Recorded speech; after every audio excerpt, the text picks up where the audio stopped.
I'm Dan. I'm the co-founder and CEO of Forum.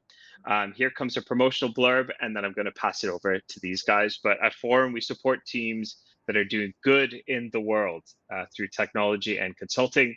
And we're very, very happy to have worked on this strategy project with the University of Glasgow, which is why we've asked them to be involved. And it seems to be quite a hot topic, actually. We've had over 60 people sign up for this webinar. We will be recording it for those of you who aren't able to join or need to leave early. So what I'm going to do is I'm going to pass over to Ellie first to do a short intro, and then Ellie, you can pass it over to Emma, and then we'll begin. Amazing. Thanks so much, Dan, and welcome everyone. So yeah, I'm Ellie White. I'm the Social and Digital Media Officer at the University of Glasgow. I've been here for about 3 years, which has flown by. And my role and sort of remit is a lot of content creation, community management of channels, and they're the kind of like central channels at the university, and lots more, which I'm sure we'll deep dive over today. And I'll pass over to the lovely Emma. Thank you, Ellie. So I'm Emma Gilmartin. I'm Head of Student Engagement and Social Media at the University of Glasgow. And so I oversee all social channels, student comms, student engagement, so quite a big remit. And it's great to see, I see there's lots of colleagues from Glasgow, so hello Team U of G and hello other universities as well. Great. This question is not on the list, and I just thought of it now. Well, off script already. I would like both of you to tell us something that not many people know about you. Oh my goodness. What about your volunteering program? Yeah, I guess, yeah. Massive rugby fan. I used to play rugby.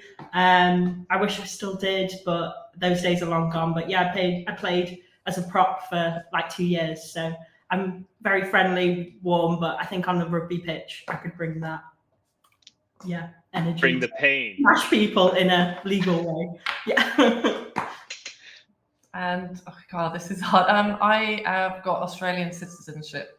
So if all continues to go crazy in this country or around the world, I will escape to warmer shores. Although it's lovely in Glasgow today, so I can't complain about the weather. Oh, good. Sorry about that. All right. Should we do the scripted questions now? Yes, please. Okay. All right. So I'd like to kind of set the scene. And Emma, this is for you. Could you give us a bit of a snapshot of where the social media function sits within the University of Glasgow? I think that's quite a common question that I get asked when we work with the unis of like, what department kind of owns social media, and how has that evolved a little bit over time? Sure. So I joined the university nearly 12 years ago. I've been here a long time. And when I joined the university, I was the only person doing social media. It's just me. And then at that time, we sat in what was called corporate communications, which was just the communications function. And only in the last 4 or 5 years, we moved over to be in external relations, which is a massive directorate and oversees anything from alumni to student recruitment and stuff. We still sit within, so we sit particularly in marketing and communications, but within a wider directorate.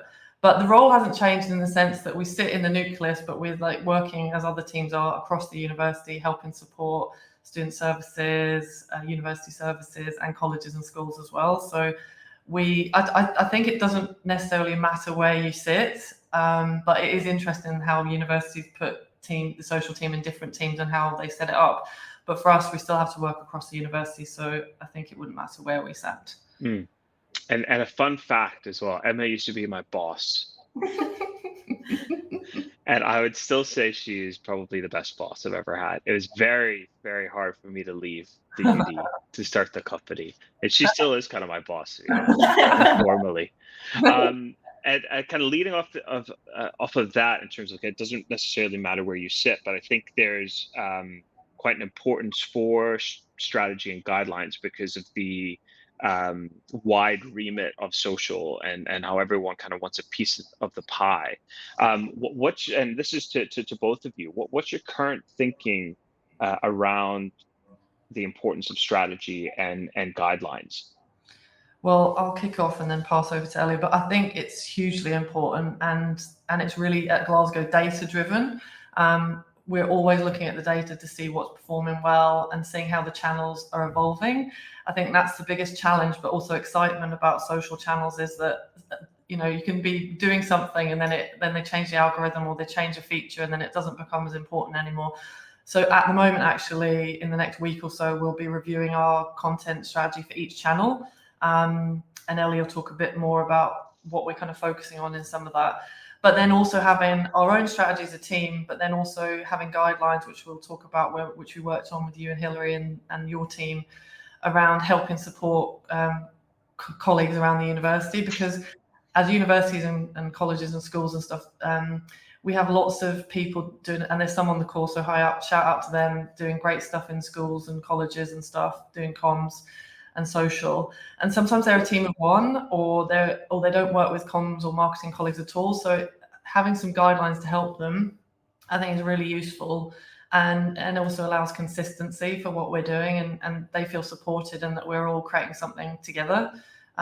Whether it be for their sort of central local channels or for the main channels as well.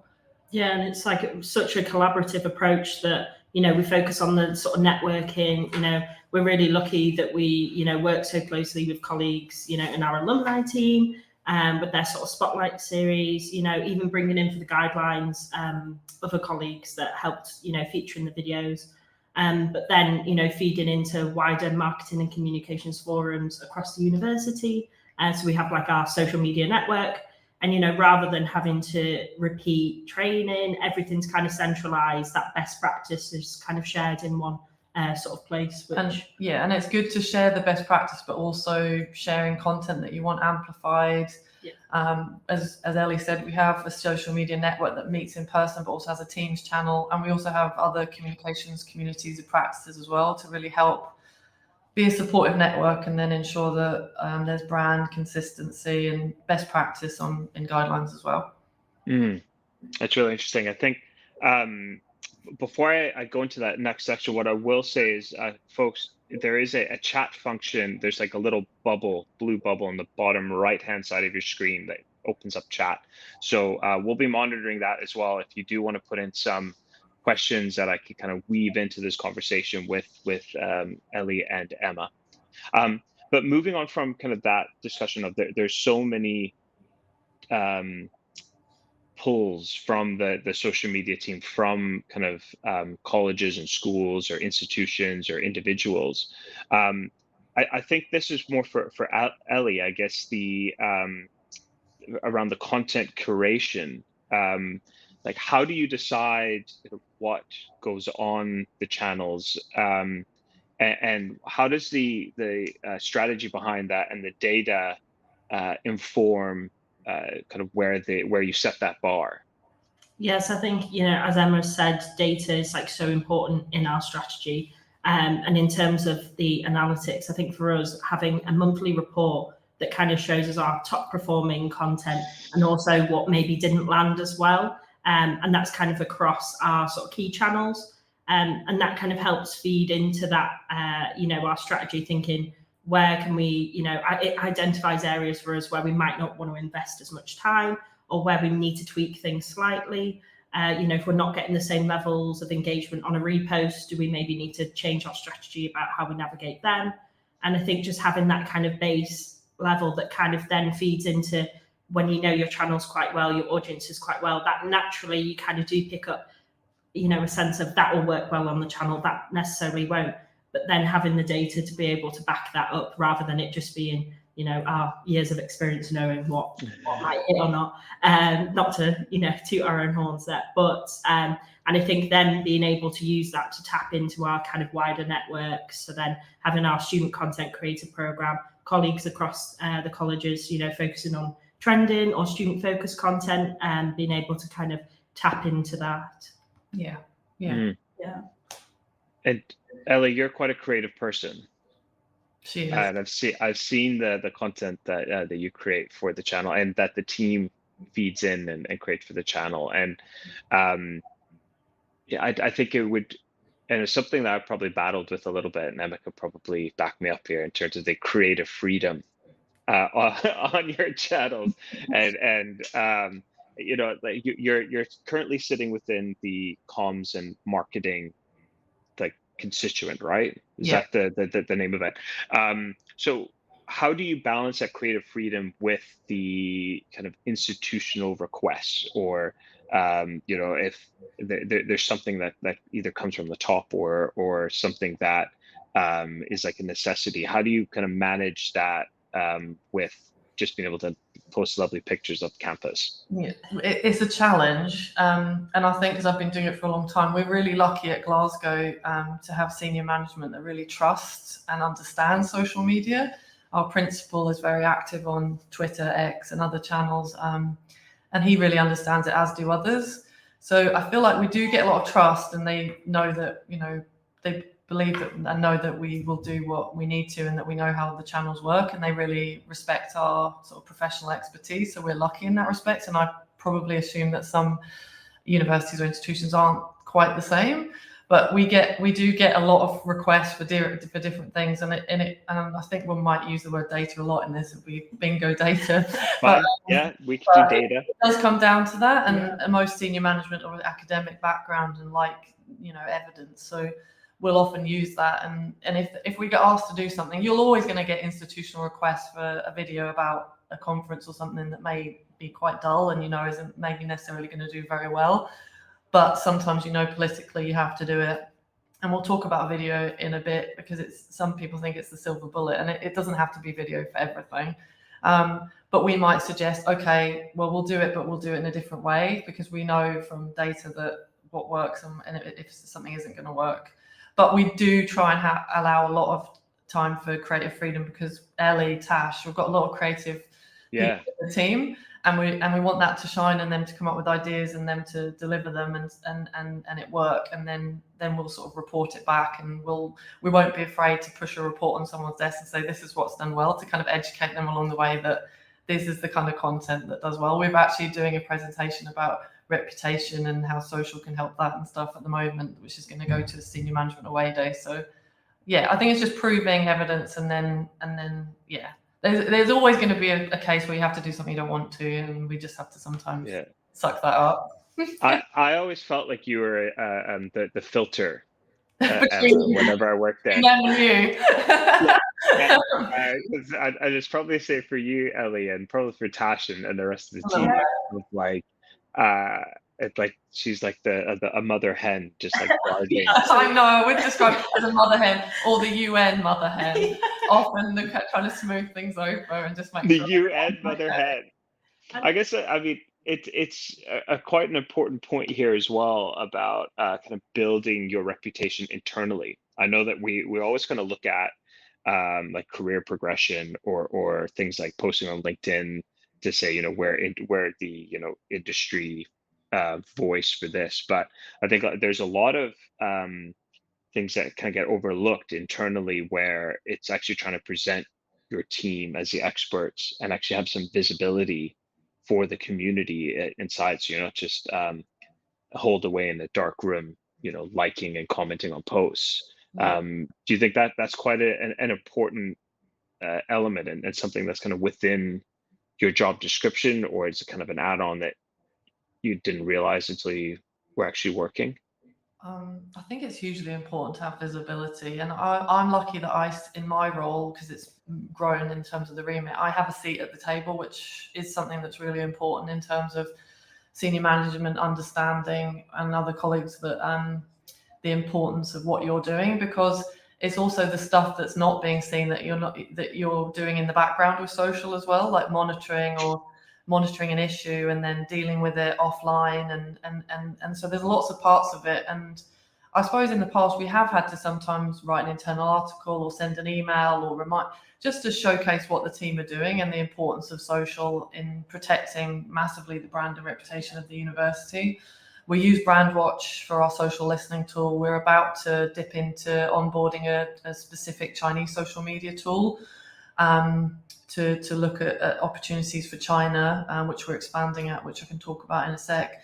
But I think visibility, and I think running things like the social network, because I would also say that we did a social conference when you were here, Dan. We did a social And that was important as well, because it's not just the central team doing amazing stuff. We've got colleagues on this call that are doing stuff in the colleges and schools that are doing great work. So it's nice to give them a seat at the table, let them present on how they found working with academics on a piece of research, or they're using social to talk to students. So they're doing loads of great stuff to support recruitment, conversion, community engagement with students and stuff. So I think it's important to elevate all of those roles. And that's why we also chose to have the people in the vlogs that we worked on with you that weren't just the central core team, to also remind people that they're humans that run these accounts. And, you know, we get a lot of hate on our channels, and, you know, and that to maybe think about who you're, you know, posting to and stuff.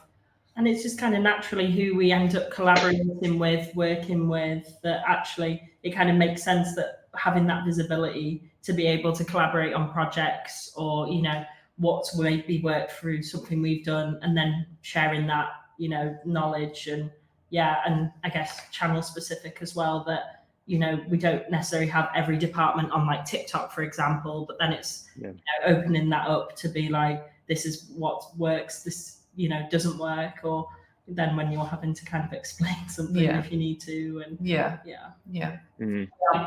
pretty lucky that collaboration, I think, runs and is kind of what makes it so successful. I've seen a question in the chat, Dan, from Alex about Brandwatch. I can answer that if you like.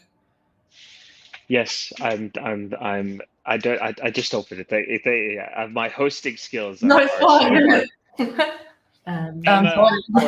This is a question from Alex. Yes. Do you use Brandwatch for your social stats as well as social listening?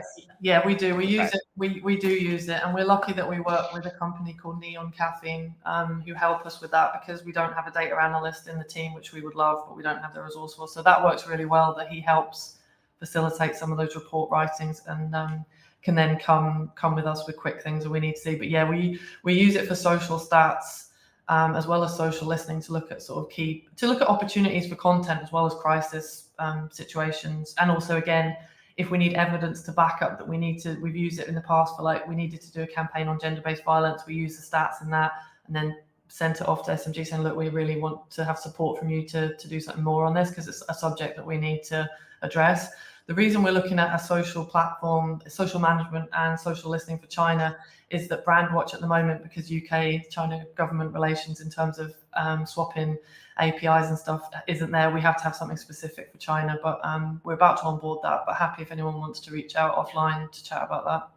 I will say some of the in-app analytics are still slightly better than through the Brandwatch, thinking about TikTok and things like that. That actually a mixture. I think is so important, like the creator search insights and, you know, elements of that isn't through Brandwatch. It might eventually come, and they have been developing more, I think, through the API and stuff. But a good balance then still in-app is sometimes, even LinkedIn as well. I think that's where we get our kind of LinkedIn is tricky with that stuff, isn't it?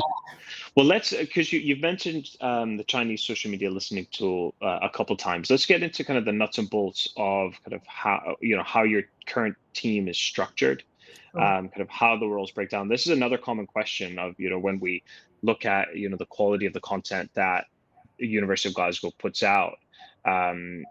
People are like, oh, well, it's Glasgow, they've got a huge team, they've got this and this and this. So let's actually look at kind of how are you guys structured, and who does what. Sure. So we're lucky that we do probably have maybe some more resource, but actually we're quite a small team. So essentially it's me who heads up student comms, social media, and I oversee strategy and development and things like that. Then Tash, Quinn under me, who works very closely with Ellie, they're kind of strategy for the channels, as well as creatives, brilliant creatives. They're great storytellers, both of them, and in terms of video and other forms. And so they run the sort of English-speaking channels. And then they also manage a student intern who's 20 hours a week. 14 hours a week. Yeah. And then we have the student content creators that are managed largely by the recruitment marketing team, but the team work really closely with them on like what kind of content works, what we need. And then we have Quan Xing, who runs our Chinese social media channels. And we've just got investment. We're just about to onboard a second Chinese social media officer, because China's such a big market for us, and we're doing really well, and we're on 4 main channels: Weibo, WeChat, Bilibili, and Red Note, which is a recent one. But we were asked to maybe think about Chinese TikTok, and I said, well, we need more resource, because if you want all these channels, it's just one person, and Quanqing does an amazing job at running those channels. And then she also works with a Chinese social media intern who helps create content too. But yeah, and then on the student comms side, we've got 2 people, student comms officers who run newsletter, website, but it's very fluid between the team. They're also content creators, storytellers. So we share content. Ellie might share something for the newsletter, or Gav might work on something that goes on social as well. And then, so we're a lean central team, but then we work closely with colleagues across the university who are a great resource to create content that we can use on the main channels as well. But I think when we're looking at kind of that core team that, let's just say, that focuses directly on the central social media channels, it is the main core is the 3. Yeah, and mainly, to be honest, Tash and Ellie. And I oversee that, but it's not me. Yeah. It's 2 posting and 2 community managers. Yeah. And I'm there to help if I need to jump in. And then there's 1 Chinese social media individual, and with the second one, which is it's very cool to hear that. I think, that there's a focus on that international element, specifically in China, and I think that may also be to kind of address the some of the current challenges that universities are having with international students. Or does that kind of play into that at all? Or no, it does feed into that, and it's a key market for the University of Glasgow. Really proud of our Chinese students and alumni, and I think it's important that to be on those channels. And we've got, just of the 4 main channels, just because we've done this report, I don't know these numbers off the top of my head normally, but we've got over 150,000 people on those 4 channels, and Red Note was one that we jumped on. We have to pivot quickly. Sorry, on the Chinese channels. Yeah, just on the Chinese. Wow, okay. It's over 1 million. On the the Chinese is pretty substantial. Substantial, 150,000. And Red Note was the recent one that we went on quickly, just because of the situation with TikTok refugees, as they're known, because of the US government threatening to ban. So we capitalized on that and got on it quite quickly, because normally with the China channels, they take such a process to get them verified and stuff. I'm always joking with Quanqing, it takes so long, but we got on it and it actually didn't take as long as we thought.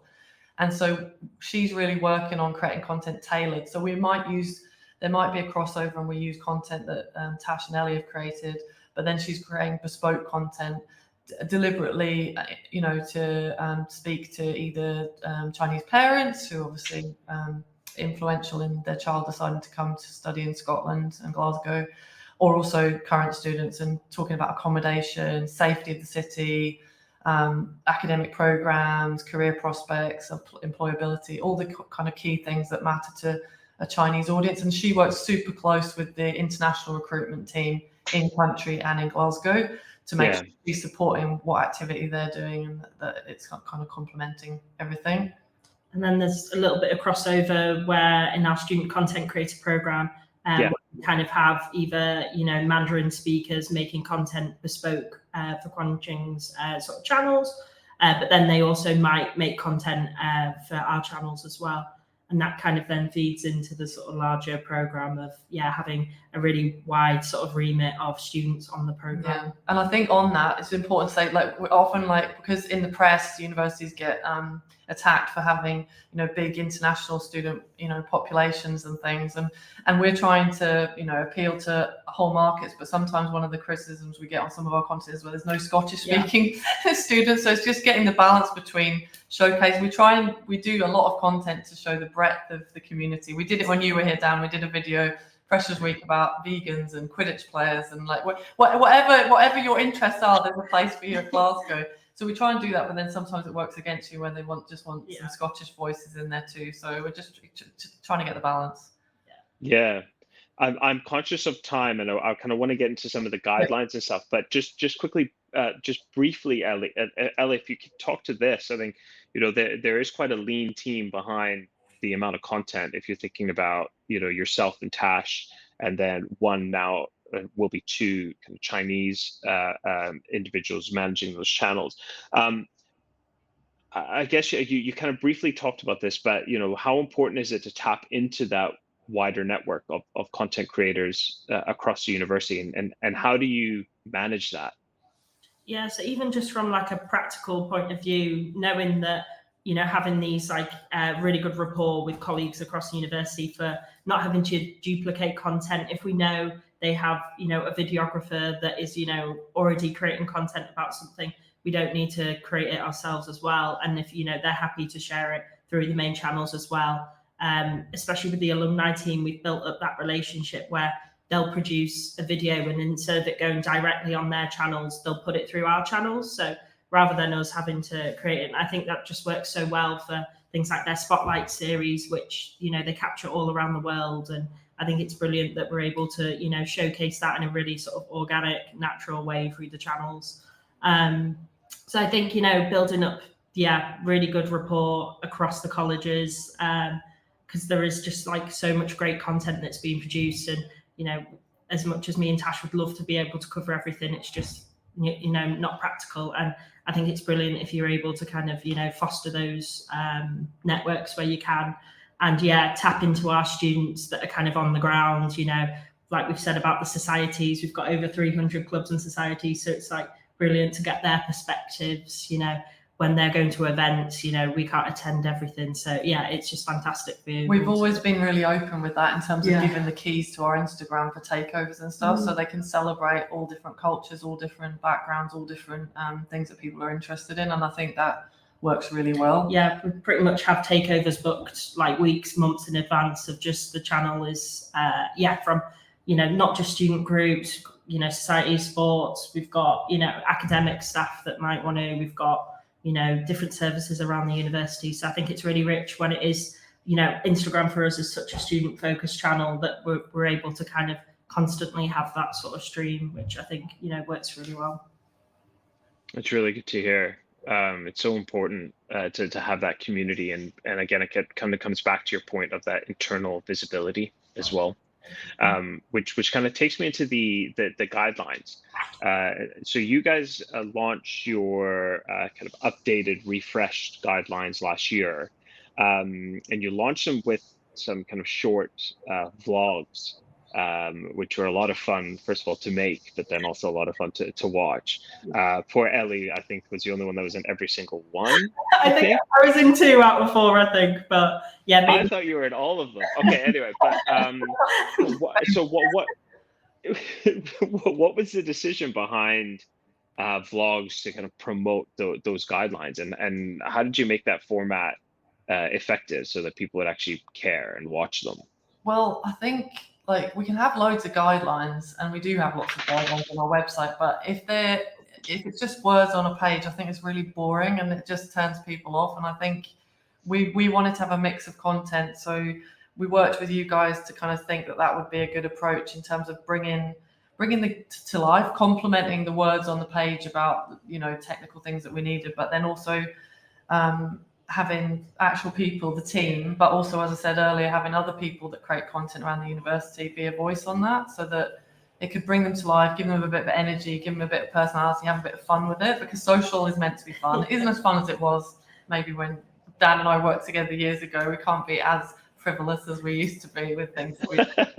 Everyone's got very serious in the world, understandably, with things that are going on in the world. But it is meant to be fun and social and stuff. So we wanted it to be engaging and for people to enjoy watching it. That sort of like YouTube style. I know we kind of researched that, had a look at, how to present it. And I think having, really quick cuts, bit of humor, challenges, just to kind of show examples, best practice, and really bring that to life rather than just another sort of page of text. And I think having those visual examples as well to kind of see them in practice, I think is actually more beneficial than just reading about it.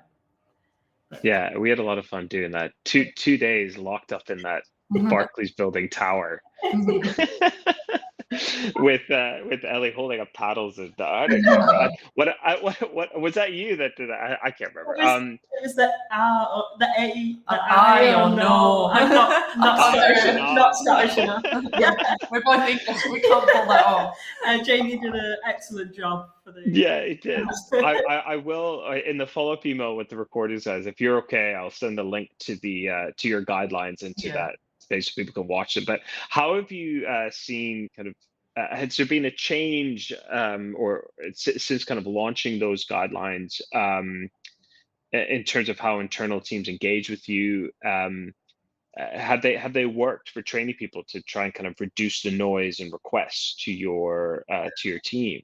I think it's still quite early days since we launched. Yeah. But when we launched across like our Teams channels and stuff, people were really positive and really receptive to it and found it really beneficial, because if you're out in the wilds working in the building where there's not many people, or you're not working with comms people, and it can feel really lonely. So I think having that reassurance and guidance of how to do things, and we deliberately tried to keep them very evergreen, which we discussed with you, Dan, about, so because channels change all the time, and something can change tomorrow and then they're out of date, and we didn't want them to be out of date quickly because it took a lot of time and thought going into it working with you guys. So we wanted something evergreen to cover big topics, which Ellie can talk about what we covered. But yeah, so I think they've been really well received, and I think it will be also really good for new people joining the university to understand how our tone of voice, our brand, and how to keep everything accessible and consistent. Yeah, no, definitely. And I think, like Emma said, I just look back at the videos now and think we hadn't even launched on Blue Sky when we've made them. So I think That's right. like not having them too specific to each channel or things like that actually you can apply your mission statement to all your channels. All your content should be accessible. Yeah, they're quite like general topics with a few really key examples. I think we had like top tips at the end of them, things like that. So rather than it being, this is how to run an Instagram account, that's, not what really the purpose was. And we've also got a section on there, which also has a social media policy that we worked on with HR. But then there's also got an area about latest updates, which hasn't got any recent ones, but we will add some more to it, but which gave our sort of rationale for staying on X, but being on Blue Sky too, which obviously may change again.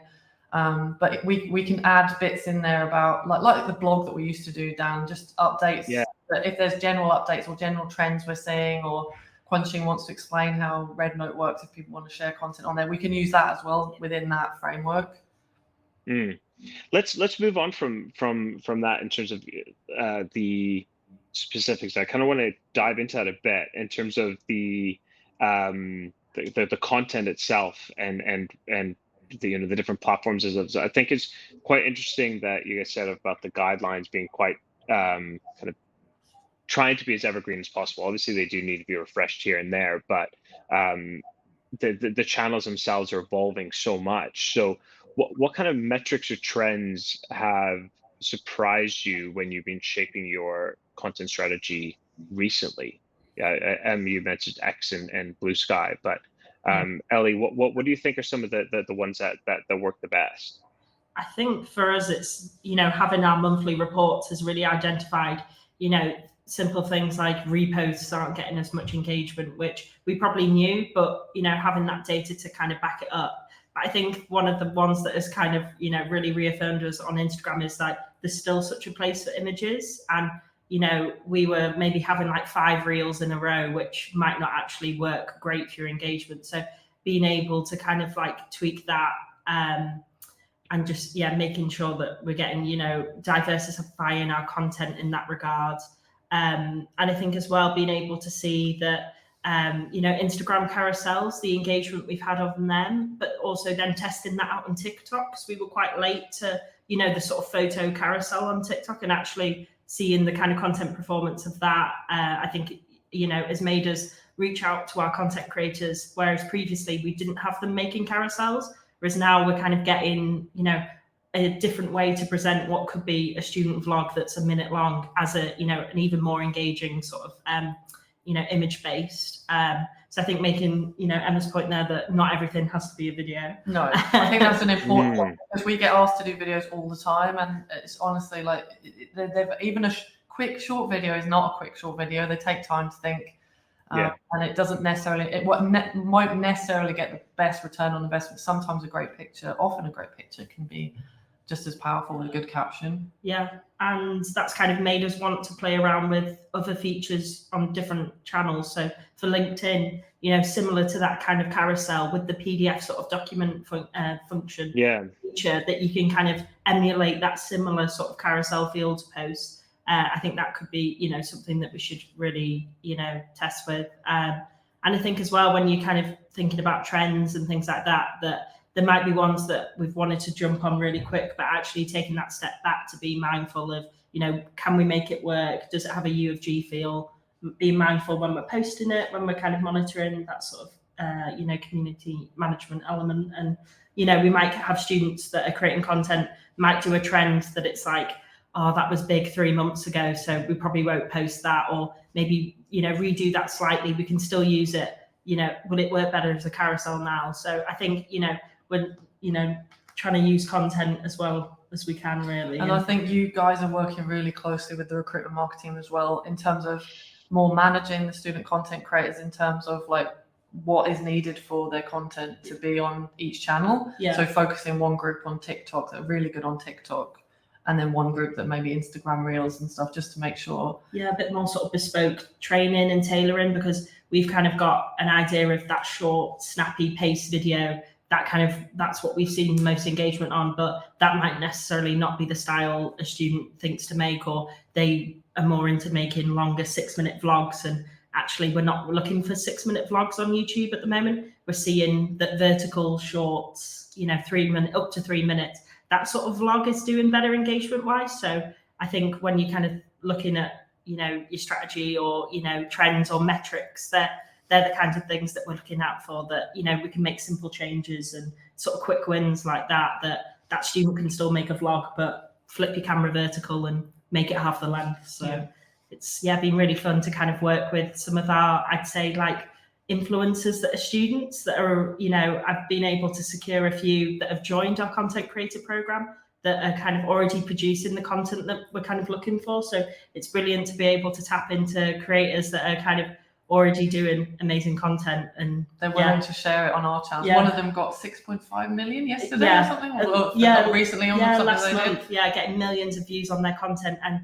they're even making videos before that are about Glasgow, about the university. So being able to tap into that, I think, is like so important, where it's having that awareness, like being online on the channels. And I just think it's so important for like TikTok that it's kind of student led where we can. Yeah, and it's not necessarily. Would you suggest, when you're building kind of your content creation team based off of channels and things like that, that you would prioritize individuals who are already embedded on those channels, or does it just take too long to get somebody to build it from scratch, or learn how to do it for the first time? Yeah, this is to be honest, this is kind of what we're still kind of is work in progress, and it's quite a relatively new trial this year to kind of find those creators that are already on a specific platform, and hopefully we'll be able to evidence by the end of it that really worked, or we picked up on that style.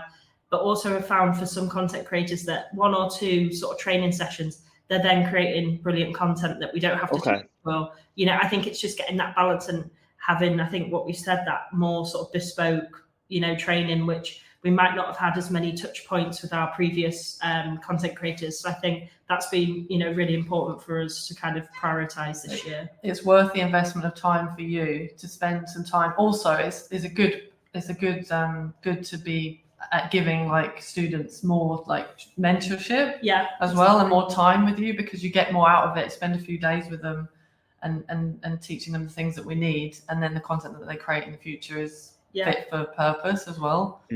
I think that will be quite a trend now, is having student content creators that are like creating content alongside their degree. I think it's something that universities maybe shouldn't shy away, and there's that kind of like influencer, might be a scary word, but actually you've kind of already got students that are doing amazing testimonials, creating content, that it's, should be tapped into. And if you can get them on board, you've got a ready-made ambassador there. Yeah, I mean, we're seeing a bit of a trend for within kind of PhD students or research or master students post-grad, in terms of them building their profile within the research community. It seems to be quite a necessity now, alongside the research that they're doing or the topics that they're looking into. So yeah, I think you hit the nail on the head there, Ellie. It'll be alongside their course. So you've got your guidelines, you've built your strategy, you built kind of the community element of things, where people are submitting content. This is all running, but it can be very quickly squashed by senior leadership, either squashed or enhanced. So I'd like to, we've got a remaining couple minutes here. I might actually extend this if everyone's watching is okay.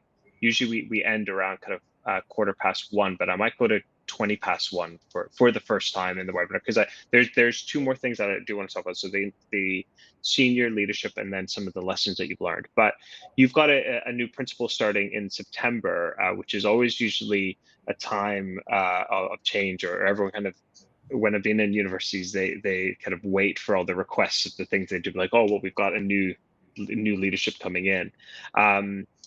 I guess it just makes me think of how you're using your social media strategy to kind of influence leadership engagement. Like, how do you get them to buy into it? And this might be for you, Emma. Oh, it's a tough one, because we're also very sad that Professor Sir Anton Moscatelli is leaving us, and I've worked with him the whole time I've been at the university. You have Dan and Ellie too, and he's just he's a great guy, and has been a real ambassador and real champion of social and comms and marketing, and really gets it. And I'm sure our new principal from Lancaster will be just the same, but it'll be strange for us. It's like, but I'm sure he will be into it, whether he's on social or not. That's to be decided. But Anton's very on social. But I think it's just a case of, like I said earlier, I feel like a broken record with this kind of stuff. It's just data, showcasing, sending reports, and we'll have to meet with Andy as soon as he joins, in terms of like just showcasing what we do, and how we work, and how our strategy fits with the strategy of the university, and how it helps support it with brand, reputation, community building. We've worked really hard on a lot of campaigns around One Team U of G. Team U of G is our overall community brand, but One Team U of G has been what we've used for things against racism, against gender-based violence. And so we've really had an impact in that as well. And also not just social, like some of our content has had an impact, whether it's been donating to our widening participation scholarship with our story about Jamie, and loads of other things. So I think it's a case of, as you said, Dan, making sure people know what impact we've had, and whether that's knocking on their door, going to have a chat with them, putting a meeting in their diary. Don't be afraid to do that. And because you're the expert in this field as well, more so than they are. They'll be an expert in lots of fields, but you're the expert in this. And I think going to them either in an email or meeting them, I think is really important and really valuable. So what would your advice be, or Elliot, to kind of get a seat at that table, and trying to get buy-in for more kind of the strategic approaches that you guys are taking? I think kind of what we've said with the data, I think, being able to say this investment worked for this, or, the takeaways from the, community campus-wide sort of campaigns, the impact of that, I think is, so beneficial for, getting messages out, making sure the right people are aware, they've seen it. And that kind of then helps for future campaigns, thinking about that. And we'll often do if we've done a big campaign or we've done a big event or something, we'll often pull reports together and send them off to show what's worked well and stuff. Graduations being an example, and this did really well, and a lot of stuff then ended up in the news or has developed in different ways. And I think it's just a case of showcasing that and the response you're having. Also pulling together keywords or things that people are saying on the ground, and because people won't have access to that if they don't have the tools. So then pulling that together and saying, right, we've seen this, we need to do this, and really you being a part of that strategy building and really influencing that and what that is. And I think if it can kind of really mirror or, the overall strategies for the universities, what the sort of key priorities area are and how we can kind of feed into that, and I guess the return on investments and, what is being successful, and kind of really embodies, the values, those sort of brand pillars, which kind of underpins everything at the end of the day, really. Yeah, and I think the other thing is that it's not just about the online. I think we tried to have the physical as well, whether that be the Team U of G tattoos. I don't know why I did that because I've not got one on, but anyway, Team U of G tattoos. We had a big art installation for our gender-based violence campaign, so there was a real complementary what was online and what people are seeing on campus as well. And Team U of G brand is built from social, and now it's become a brand that's out with social, and I think they're going to have those little things in Crocs in the shop, maybe with Team U of G on it. So that'd be I cool. still don't wear Crocs. Yeah. And I think kind of like what you guys are saying is like demonstrating the value that social has to the overall mission of the university, and backing that up with the actual data that shows impact. Or if there's elements of a crisis or what could be deemed as a crisis, you guys could be the reassuring hand to say, it's not mentioned that many times, it's not something to raise up. Or on the other hand, this is something that is really taking root. We all need to work collaboratively to see how are we addressing this, and then that's when social media becomes kind of the forefront of the communication strategy to kind of combat what's happening. Yeah, because often when you're in the sort of nucleus bubble, people think, oh my God, this is a massive crisis. And as you said, then we look at the data and actually not many people are talking about it, or it's very localized. And so you don't care about it as much. So you just calm them down that we don't need to act quickly on that one, or it's not something we need to put an emergency comms out on. On the app. Okay. So we've got 2 minutes left for my new deadline of 20 past. So before we go into breakout rooms, folks, don't go in now, but we will have an opportunity to have a chat directly with Emma and Ellie, just from everyone who's attended. But kind of the last question is, if someone is watching and thinking, we need to sort our social out, where should they start? So this is a request from up top. Like, we need to just sort the social out. What's the first step? I honestly think the kind of elements we picked out from the 4 guideline videos, I think takes it back to that kind of basic, which is like crafting your message, accessibility, creating content, finding your voice. And I think those kind of, basic sort of mission elements, really helps you get a sense of, what the channels are, the goals, your audiences. And that's kind of how really the sort of basis of trying to navigate sort of channels and an audit, things like that. Definitely an audit. Like, we try and have a day every 6 months ideally, but it doesn't always happen because you're so busy in this role all the time. Like running like a hamster in a wheel, like running from one thing to the next, whether it be content or crisis. And we've had a lot of them. It's been hard, and it's still hard in the sector. So I think having some time, whether it's you and a couple of people, sitting down, looking at what's worked, auditing what you've got, and really understanding what isn't worth your time and what is better spent your time, and then focusing on that and what you can do rather than spreading yourself too thin. But having that time to reflect can be hard to build that time in your diary, but I think it's really important, and we do try and do it as often as we can. Mm-hmm. Yeah. Brilliant, guys. And like I said before, I will, when I send this recording or do a follow-up email, I will send a link to the guidelines that Emma, Tash, and Ellie worked on, and the rest of the team worked on, as well as a link to kind of that page with all the videos on it. So that's kind of a good place to start in terms of the foundation of sorting out your social.